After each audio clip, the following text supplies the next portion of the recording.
Felicitations! It is me, Felicia Day, and this is my podcast, everyone. Welcome. Welcome to my world. I was so excited to record Felicitations today because I just got back from a couple of trips. I got some things to say about them. If you've been following me on social media, you know I've been eating a lot of food.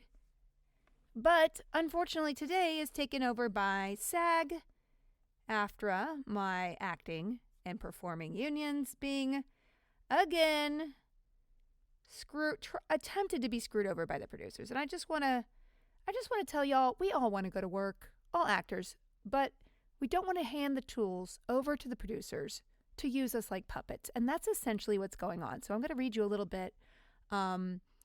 Basically, some of the aspirations, there are some very, very disturbing things in the thing that they offered. They want to be able to use people's likenesses for a fee, but in perpetuity, even after you're dead. So for me, I mean, I'm glad. I want my daughter to maybe make money off my corpse, but maybe I don't trust what she might put me in. And the idea that a company would control my voice, my likeness, be able to just, again, animate me like a puppet at their will. I don't trust them on a good day. So anyway, that is one of the things that's happening. Let me see. The company's suggested clause would require studios and streamers to pay to scan the likeness of Schedule F performers, which are basically fancy people. So these are big stars. Schedule F performers are guild members who earn more than the minimum for a series. So they earn more than $32,000 an episode and $60,000 on a feature. That's a lot of money. I've never gotten paid for TV like that, to be honest with you, because I've never been a series regular. Nice if you can get it, but those are the fancy people that they want to be able to do this with. And they want to seek to be able to use compensation for the reuse of AI. And they'd also it would be nice to secure consent from the performer with how they use our puppet bodies that they get. And also, the language currently in the AMPTP's offer would see the studios and streamers secure the right to use scans of deceased performers without the consent of their estate or SAG-AFTRA. So basically, yeah, they could play with your corpse. Oh, they're dead. Now we can make a sitcom or a porn. I don't know, y'all. It doesn't feel good. And I know this is a kind of out of your wheelhouse in what you do if you have any other job other than this. Again, most actors are not making a lot of money. We support ourselves other ways. And if you get a TV job, I mean, imagine the number of episodes I did on Supernatural. I did, I think, 10 or 12 over 8 years. And if you can imagine what a guest star rate is, you could see that is not a living, right? And that's actually, I was a guest star. So if you see somebody who has one line, do you know how hard it is to get one line on a television show? You got to know somebody, or you got to be super specific. And it's kind of, I think it pays $800 for the day or something. And you get one of those maybe a year. So for most people, acting sadly is a side gig, even though that's what they want to do. And yes, there can't be everybody on screen all the time, but it's not like anybody's asking for anything unreasonable, especially if you are that person who has one line. Wouldn't the producers rather use a puppet person to say, here's the table, sir, than pay an actor and deal with the residuals and all this stuff? Of course they would. They don't want to pay residuals to anyone. And the idea that they could replace people's voices, they're salivating at it. And what makes me most mad is that I know the world of tech. I know there are a bunch of dudes, and they're mostly dudes, who are running around with this AI tech where they have stripped people's likenesses and their voices, either without consent or for paying somebody $100 or something for their likeness. Sometimes people don't even know what they've signed over already. And so they've created this sort of robot maker, and they're going around trying to become a billionaire by selling super other rich dudes, for the most part, on this technology. And of course, the producers of TV and film and video games and everything are salivating. Today, Xbox announced that they would be doing an AI thing to have AI-generated performance and narrative. Do you know what that means, Al? that means, and the video game area is very, very, very bad. I mean, we're already still kind of in negotiations for that. They don't want to pay people residuals. They don't. We've always tried to get that, but they don't. And they treat writers horribly. There's no unionization on the people who program and QR tester. I mean, it's really a very, if you really dig under it, it's not a great worker area. But at the end of the day, they're going to be the most aggressive on replacing people. And we've already been through this artist, so who is not going to be touched by this? Imagine somebody getting a picture of your kid and you know, animating them in a kid movie. I mean, this is, who knows? That was a weird thing to say. I don't know. I just always like, don't touch my kid. Anyway, y'all, I just want to tell you that it's hard stuff over here. Clearly, the AMPTP knows that we're not going to sign that, right? And so they're essentially, because the writers are writing now, and they're probably not going to be able to shoot anything before the end of the year, they're like, screw it. We're not going to do serious stuff. We're going to kind of starve these actors out of their home. And I personally know several people who are having to sell their houses right now in LA. They're contemplating moving out of the state. I mean, after COVID already kind of devastated this business, especially with artists and creatives, it is really tough right now. But at the end of the day, if we give in on this, like, I don't see that anybody has a long-term career. There was another article I saw that people who are dubbing things are completely being replaced by AI. I know specifically that there's an anime company out there you might be enjoying who has a streaming service who have moved all of their acting and things to Texas in order to avoid union dues. They're trying to replace union actors from Los Angeles with non-union actors.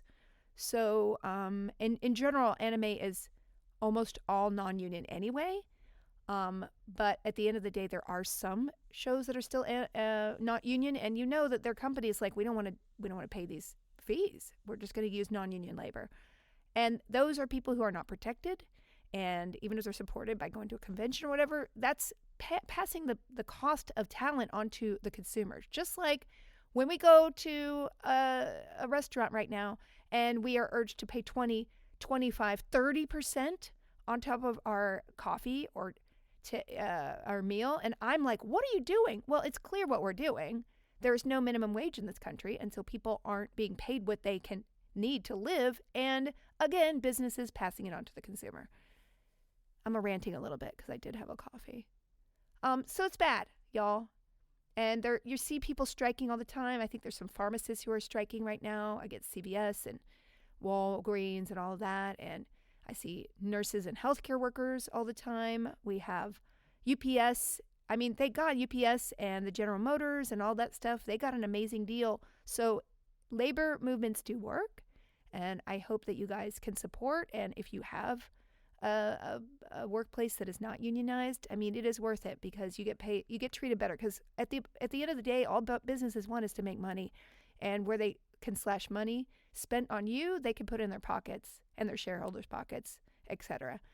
And it just means richer people getting richer, rich people getting richer, and poor people getting poorer, and middle class people getting poorer. And it's really discouraging. It's not what I think our country especially stands for. So anyway, that's my rant. Support SAG-AFTRA. That's it. All right, back to my personal journey. Well, I do feel like, it's the one saving grace is that I've been able to do conventions this year, but also travel. And so I did go to London MCM a couple weeks ago. Oh my gosh. Well, I mean, it's been a month. So Third Eye released October 5th, and it's been an incredible month. Thank you, everybody, for supporting. I really hope that you enjoyed it. If you did enjoy it, please rate it and leave a review. It really helps new people find it. And I'm just like overjoyed. My last podcast was a little rambly because it was like the day after it released, and I was feeling a lot of weird feelings just because I built up so much with the release of this. And no, it's not like on the front page of the New York Times and not going to revolutionize my career. But at the end of the day, I made something I'm so proud of. And I think that's, at the end of the day, why I do things. And to see people love, London Hughes as Sybil and be impressed again with Will Wheaton as Rob, I guess, and fall in love with Kate like I did. played by Lily Pichu, and try to figure out who the cameos are. Like, FYI, Weird Al is the sprite who gets his hand burned off, and he's also in the audience at the very end of the piece. No spoilers. But yeah, it's really fun to see people consume and enjoy this world. And I've been doing quite a lot of press. I did hire a PR person, and it's been mildly successful. I can't say that I'm like, oh my gosh, I'm everywhere. But when I've done some really cool podcasts, and I've also called all my friends to see if I could show up on their podcasts, like my brother and I, and a bunch of other ones. Hello for the Magic Tavern. I've hit up everybody who has a podcast. I haven't been on some of them yet, but I will be. Believe me. You know how I get when I do something. I'm like, it's the most brilliant thing ever. Please consume it. And I don't want to like throw it on social media all the time, but social media is weird. Like the number of likes I get on a post compared to the people who follow me, like most people don't see anything I post. And I know that that's not what people want, but that's the frustration of social media, but it's been wonderful. And again, some of your reviews have really made me tear up, just the fact that people respond to it. I know some people just like listen to it in one day, and I'm like, y'all go listen to it again, because 5 years, 7 hours to binge, you got this. Anyway, and I did this wonderful on-air fest with a bunch of podcast professionals, and I felt a little intimidated because this isn't necessarily my world. I'm not a fancy podcaster. This Felicitations is very much a side project. But it is really fun for me. And I felt like I kind of graduated into a new level of professional when I met a lot of these other podcasters. And a lot of them are like non-scripted podcasters, but they're huge podcasts and stuff like that. And I should have asked people to be on their podcast more. Oh, I was shy. I walked into the party, and quite frankly, I looked around, didn't see that I knew anyone there, and I basically ran to the green room and sat in the corner on my phone. I know, y'all, that's not what you should do. That's not what an adult woman should do. But like the idea, I think I have not been to like a gathering, like a networking gathering since before COVID. So walking into a room of strangers having drinks and hors d'oeuvres it was very weird to me. And I felt panicked in a way that I haven't felt in a while. And it was hard. I did meet some cool people in the green room. I saw Paul F. Tompkins, who I just see everywhere all the time, and it was nice to see him. But at the end of the day, yes, I should have been more proactive in networking and meeting new people and blah, blah, blah. It's just too much. It's so much. I don't know if I need new people in my life. I have so many that I don't keep up with, and I miss them. And I can't slice the time. I imagine you have a cake for your time, right? I've been slicing it so thin, y'all. The time cake cannot be parsed anymore without just collapsing. I don't know what my time cake flavor would be like. Would it be, it would not be chocolate. It would be like white cake with maybe like a jam. Oh, I love a good princess cake. Or, what's that, Victorian sponge? Yeah, baby. I did have some of that in London. Okay, let's moving on. Third Eye, thank you so much. Blah, blah, blah. Sorry. I am sitting on my foot. I got one of those pairs of Hokas. Y'all have some of these? I got the pair of Hokas before I went on my 10-day holiday to London and Copenhagen, which I will proceed to tell you all about. But these Hokas, they're the Bondi, and they look huge. They look like a 12-year-old trying to be like Michael Jordan. That's an old reference, but he's a basketball player, I think. So they're huge, but I walked around in these shoes for 10 days, did not get neuropathy in my toe, which I usually get, did not get any back pain, did not get any foot pain, no heel pain, nothing, no arch problems, nothing. So, congratulations to me. It was pretty cool. Sorry, I'll try to cut that out. Probably not. So I bought my shoes, got on the plane. Now, my father just retired, and I decided to invite him on a vacation. Now, I've never traveled with my father, and I can't actually exaggerate to the point where I think we went on one vacation ever as a family. Ever. When I was like 14, I won $500 in the lotto in Miami, and we used that $500 to go to Key West. And I remember I bought a Greenpeace shirt with a whale on it. That is the only family trip that I remember. Never went to any theme parks or anything. Maybe I just have amnesia, but I don't think so. We just were really, really poor, and we didn't have a lot of money. My mom spent all the money on lessons for us. And again, my dad was a student in the military. So, a medical student in the military, and really, really tough stuff. So anyway, for the first time in my life, I was like, okay, come on. And I realized, y'all, that I am literally my father. And it scared me. Like, we walk the same, we talk the same, we travel the same. And it was really weird because, you see genetics in work. I don't think I've ever been around him 10 days in a row. I don't think I've ever been around him in decades for more than a couple days. I don't know what to tell you, but I will say that I'm very genetically loaded. Now, I feel like I did get the best of both my parents. My mom is very artistic and emotional. My dad is very like, I'm wearing a phone on my belt. And I love both of them to death. They're no longer together, but I love both of them to death. And I do feel like I did get maybe the best of both of them. My dad does love biking, though, and that's the problem, because I took him to Copenhagen because I've always wanted to go there, and I was like, well, we have time. Let's go to Copenhagen. And I will say, it was an amazing city. Being from Los Angeles, I think there's 700,000 people who live in the city. It is so small, y'all. And we took the train 30 minutes north and 30 minutes west, and guess what? We were like in the middle or the top of the country. And I spent 45 minutes just going, 4 miles this morning to drop my kid off at school.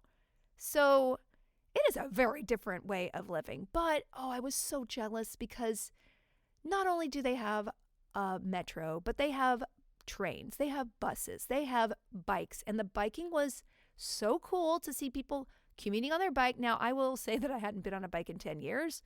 And I was forced to get on a bike, biking around downtown Copenhagen on a bike with a helmet on. And it was not easy. I don't know how people use their thighs differently from me, but I was dying. And then people just whipping by. I got 4 children on my bike.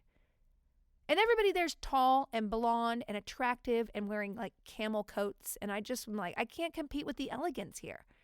They are, I feel like the culture is a lot more less demonstrative. If you're a stranger, for sure, it's like very, like, I'm polite, I'm keeping your space. But I kind of like that. I really liked the sort of frigid separation between me and everyone else. It was awesome. So, boy, I had a great time. There were an amazing, amazing art there. So many gilt objects. I was like, ugh, I don't want to see anything else with gold shimmering on it. Blech. It was a lot. But I really did all the museums. And the one thing that I will always remember from Copenhagen is the food. Now, I stayed at a place called the Kong Hotel in Copenhagen. Very affordable, very awesome, and they had the best breakfast buffet I've ever had. And this is why. This might not be your ticket. Okay, so they did have a waffle maker, and so you make your own waffles with batter that was out. I, of course, am on a gluten-free, dairy-free diet, but I definitely pushed the envelope there, and I did not suffer any consequences because I feel like I've healed myself from the inside out. I'm a true believer of anything I did. I'll tell you, my poops are great, TMI, but I really worked on it, and I urge you to do that if you have digestive issues. There are solutions, but you just got to keep pushing and trying different things. Anyway, they had 7 different kinds of herring for breakfast. That's right, herring. And it was glorious. I think I have an inner dolphin in me because I want to eat herring every day, all the time. That's what I want to do. So, it was so good. They had herring in red sauce. They had herring in mustard. They had herring in cream sauce. They had herring in vinegar. They had herring in a green thing. It was just so many different options. And then I had radishes. I'm not a radish fan, but, you get that little smorgasbord thing, and you get little radish, and you get a little cucumber and some sprouts and hummus. Oh, best breakfast I've ever had. Thank you, Hotel Kong. You are amazing. So, I had to bike 8 hours. That was horrible. But then I went to 2 dinners that were like the best dinners of my life. And they were quite pricey, but those were my splurges because I've never done that sort of lots of tasting menu course thing, and I did 2 of them, and they were both equally worth it. There was one place called Kin Kin, which was a 7-course sort of Thai tasting menu, and I love Thai food, and it was so cool. They had like cotton candy you poured stuff on. They had the best duck. I don't know, it was like duck tongue soup. Very strange, very delicious. I'm sorry, ducks. Your tongues are really, really tasty. And then I went to a place called Kado, which is like, I guess, one of the best 100 restaurants in the world. I couldn't get into the Noma, which is sad because they're closing next year, so I'll never get to eat at Noma. But at the end of the day, Kado was so good, it didn't matter. And I can't imagine one fancy restaurant is that much better than another fancy restaurant, because this was 15 courses, y'all. And I didn't think, I was like, oh, that's a lot of food.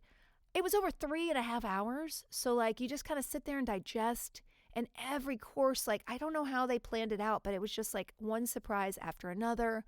I need to like post a comprehensive, like, these were my courses. But I don't want to be a douchebag.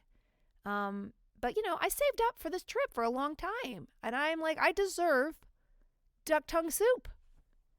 The best things were they gave 2 desserts each. And one of them was sticky rice with mango at the Thai place. And I, having been to Thailand about 10 years ago, I ate so much sticky rice and mango because they just have it everywhere on a cart on every corner. I will say that's, if I could live on it, I would. That's my favorite dish. There's a place in LA called Wanderlust that has sticky rice and mango ice cream.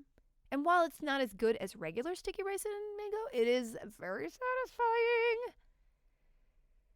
So yeah, my impressions of Copenhagen were, it was cold and rainy and dark, but I kind of liked it because it was exotic to me, because I live in perpetual summertime here in Los Angeles. So the idea that I could bundle up in a coat was wonderful. And I kind of, y'all, was like, I would love to move to a place like this with my kid, because we were there and we were walking around and all the school-age kids were walking home, taking the metro, and they were like maybe 8-9 years old. They were in pairs. They were just doing their thing in downtown Copenhagen, and you felt safe everywhere. It wasn't too crowded. The kids like felt like they owned the town, and I was like, what an amazing experience for a kid. Because let's face it, we don't have the confidence to do that. We probably don't have the safety to do that here. There are very few places that we can allow our kids to even walk, to get anywhere, to be able to learn how to go buy a candy bar or go to lunch with their friend when they're 15. Only if you're in like a really big city that has, I mean, I guess East Coast cities, really. Or if you live like near one strip of place that is actually walkable.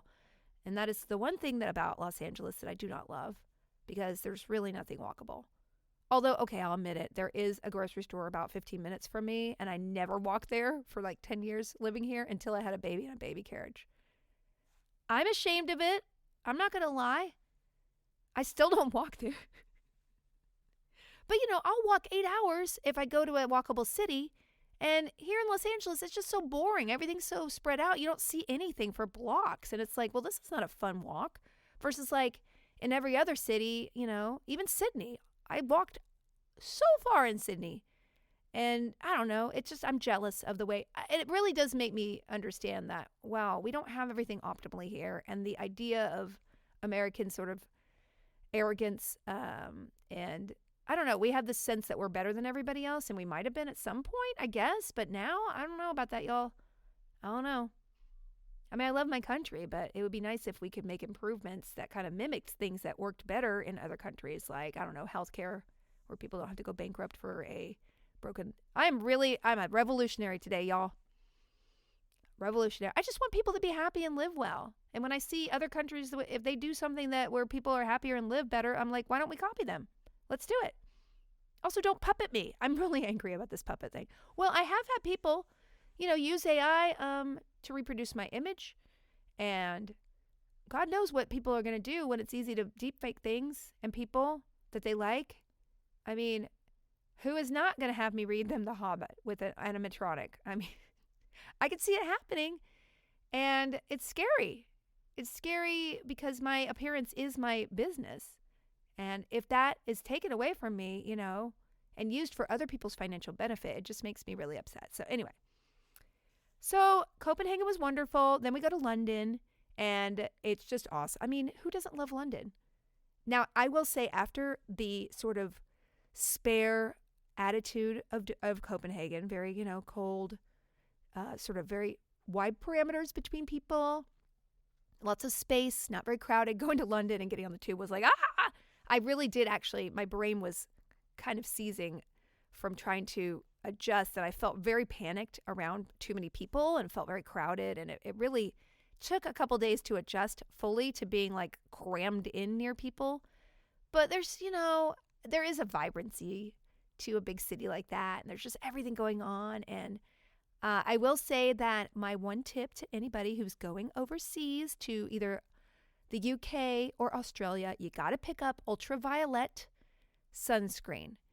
You cannot buy it here in the States. I got one bottle randomly last year when I was in London working for a hosting thing, and I have rationed it so carefully because it truly is the best sunscreen I've ever put on my face. They have tinted and non-tinted. It has stuff in it that's not approved by the FDA here, but it's super approved in like Germany and Europe and the UK and Australia.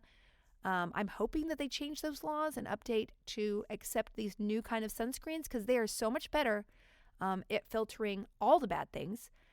My skin doesn't dry out like when I use titanium dioxide and zinc oxide.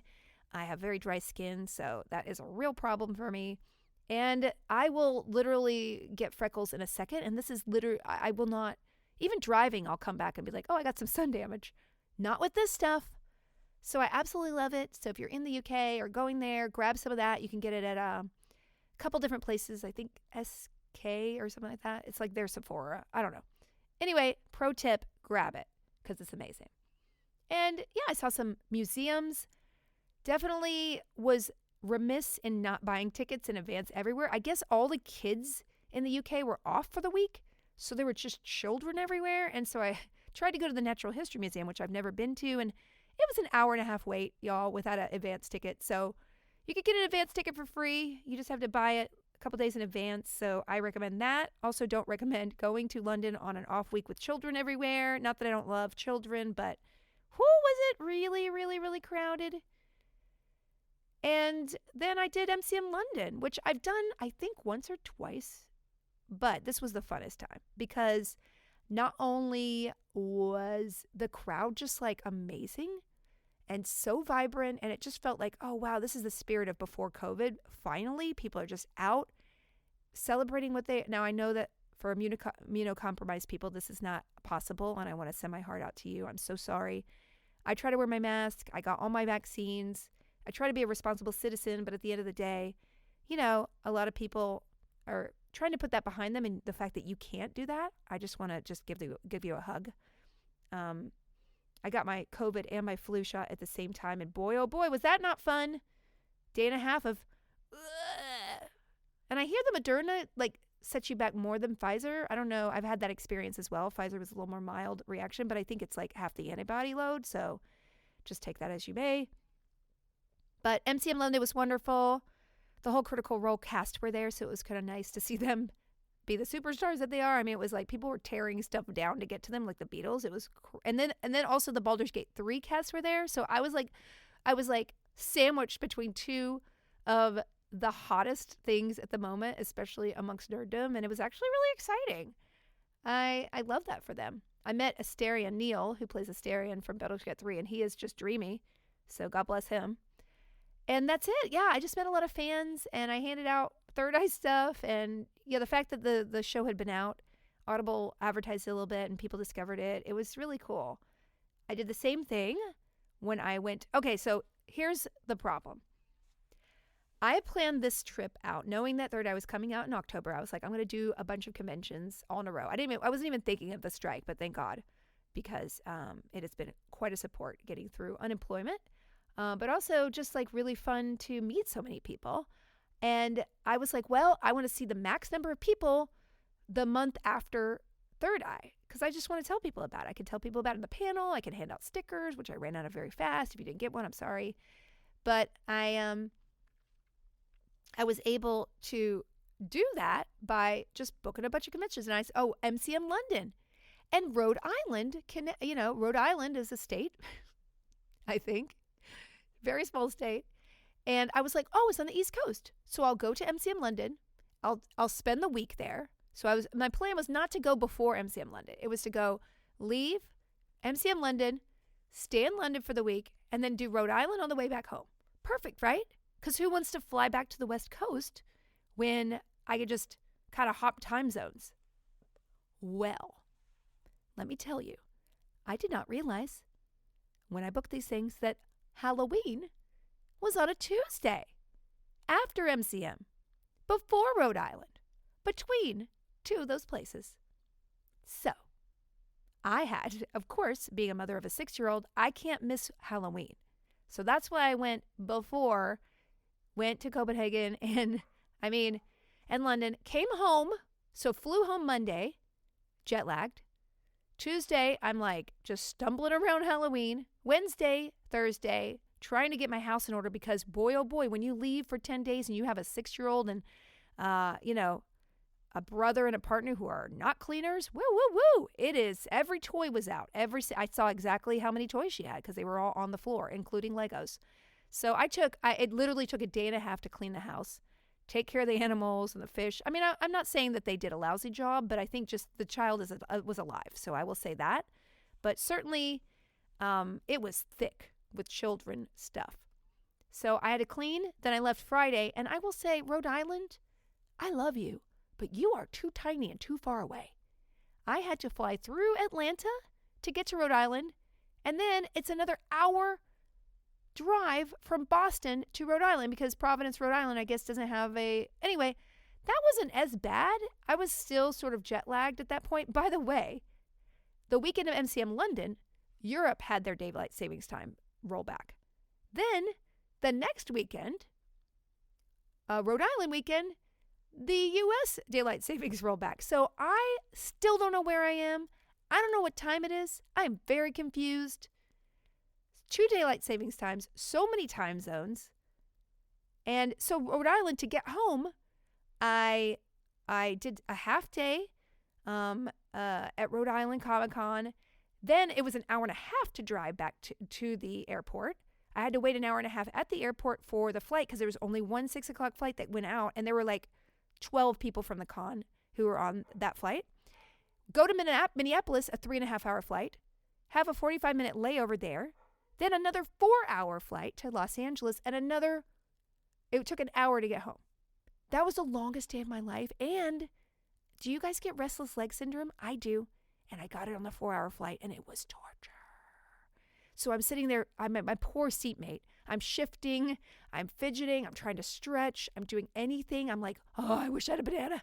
Why can't I have a banana? Because that's potassium and sometimes it helps. Who knows? It probably wouldn't have helped. Anyway, that was and that's why it's been, I'm still recovering. I'm still there. Guess what? Next week I go to Hawaii. Again, it's a convention. So in retrospect, I think one convention a month is fine. I just wanted to really spread word about Third Eye and I got a little too ambitious. You guys know me. Overscheduled. My body will not know what time or day it is for a while. And that's okay. Until December. I just give it up on November. I'm floating. Just floating. NaNoWriMo, don't even know it. I didn't even try it. I didn't even attempt it. I'm sorry. I admire everybody who does it. God bless you. I don't know if I'll ever do it, but I certainly didn't I didn't even pretend this year. All right, that's it. That was my trip. Rhode Island was wonderful. I'm getting so much beautiful fan art for Third Eye. Thank you so much. And so many beautiful stories. And what I love is that, the projects that I do, they encompass a lot of, they encompass from like 10 to 80, you know what I'm saying? And that's what's beautiful about it. We're all together just loving what we love. And I am so appreciative of you guys just letting me make what I make because Third Eye would never have gotten made if I didn't have faith that you guys would like it. You know what I'm saying? So I have a couple, I have not been able to write since. I've kind of pecked away, but it's just been a lot. And I think I'm just trying to be easier on myself and realistic and just give myself some, if you're running full tilt every day from morning to night, you're not enjoying yourself. And then I don't want to sprint through my life, right? So if I need to cancel a couple things, not do some writing until like, December when I could settle down. It's okay. And I don't like the fact that my quote unquote productivity won't be as high, but at the end of the day, I'd rather, if I need to video game stream instead of write, I'm going to do it because that's self-care. I can pretend that it's, it is part of my career, but yes, I'm doing it because I love it. Speaking of which, I've been playing the new Cyberpunk DLC, and even though I absolutely loved the first one and I had very few bugs, I guess they have polished this to perfection. So if you have this would be a really good one to play over the holidays. I'm going to finish that, and then I'm going to move on and finish God of War before I move to Assassin's Creed Mirage, which I really want to try out. We're still doing Baldur's Gate, although our co-op schedules are just messed up. I'm trying to get back to that. My partner is now recovered from his hip surgery, so that's looking better for me to do one night a week so Gary can spend time with his kids. If you're not working your world around kids, it's probably means you're a bad person. I'm just saying that because I slough a lot because of my kids. I mean, if somebody invites me somewhere, my kid is my first excuse. It might not be the real excuse, but I just don't want to go. But thank God for that kid in many, many ways. She's been very mad at me for being gone, and she used chalk in the driveway yesterday because I had to do 30-minute voiceover, and I said, I'm going to spend all day with you except for this. I have to do this thing. She was so mad that I stopped reading a book to go do this voiceover audition that she used chalk to paint my face and put an X on it. Like one of those circle and X, like no dogs allowed here. Yeah, she did that with my face. So that's nice to work with. I am bringing her to Hawaii just out of guilt. I'm like, okay, you could sit in the green room and then we'll go on a water slide a little bit because I just can't deal with the guilt anymore. I'm packing you up, kid. So that's those are the games that I've been playing. I have been reading tons of books. Now, as you know, it's all RPG lit. No, it's not all RPG lit. Okay, I'll tell you. I did read The Thief by Megan Whalen, I believe her name is. I need to read all of them in the whole series. And it was based on Veronica Roth, I think. The author. I saw like a thread post that she was like, I'm loving this series. And I had never read it. And I picked it up and I'm like, I have to read all of these books. So that happened. Then oh my God, what else did I read? I've been reading so many RPG lit. I did read, I started reading a compilation of female sci-fi short stories called The Future is Female. Wonderful compilation of really amazing authors. So that's good. I've been trying to mix it up, right? Megan Whalen Turner is The Thief. And The Future is Female. I got it from my library. Wonderful compilation of short stories, sci-fi short stories. I also started Sarah J. Maas. I loved her other books, but Crescent City is one that I have. And I've been diving into. And, Apocalypse Parenting is the other one that I love it. And, okay, so it's, Apocalypse Parenting is an RPG lit, but it's so well done, and it's written by a woman. And it's written as a mom. So it's a mom of three kids. She's trying to survive the apocalypse and the system arriving in the RPG lit. And I have to tell you, it's so good. And considering the so few female voices in this genre of RPG lit, this is amazing. Also, I have a personal connection because Erin, let me see her name. I'm sorry. It's Erin Ampersand. She is from Huntsville, Alabama, which is where I was born. And in fact, she's talking about Madison, Alabama, which is like a suburb community north or south of Huntsville. And that's where my grandpa and my grandma and I grew up. That's where I grew up in Madison. We lived in Huntsville, but we go to my grandpa's house like every day. So it's so funny to see this community surviving in a place where I literally grew up. So anyway, if you are looking for an RPG lit that is really fun and a new twist on it, especially the character's so great of a mom and female friendships and like it's just really organic. It's just like obviously a woman writing her perspective on these parameters, and I just love it. So definitely recommend. So also I will say that if you are a Fourth Wing fan today, the Fourth Wing sequel came out, Iron Flame. Oh, I can't wait to read about it. Oh my it is one of those. I mean, I will say that Zayden is my book crush, my book husband. If I was 23 years old, so I cannot wait. I literally downloaded this morning onto my phone because I just have to read it on my phone. And boy, oh boy, I cannot wait. So that's kind of be my my stuff. I'm going to be streaming sporadically. I do have a couple of trips where I'm going out of town this month. I'm going to Honolulu. I was supposed to go for one day, but I extended it just so I could take my kid out of guilt. And then I have a family trip that I'm doing. I've been planning for several years to Costa Rica. Yes, it feels like I'm such a jerk. I'm traveling way too much, but I probably won't travel at all next year. I'll be honest with you. I was bored. It was strike time. I was bored.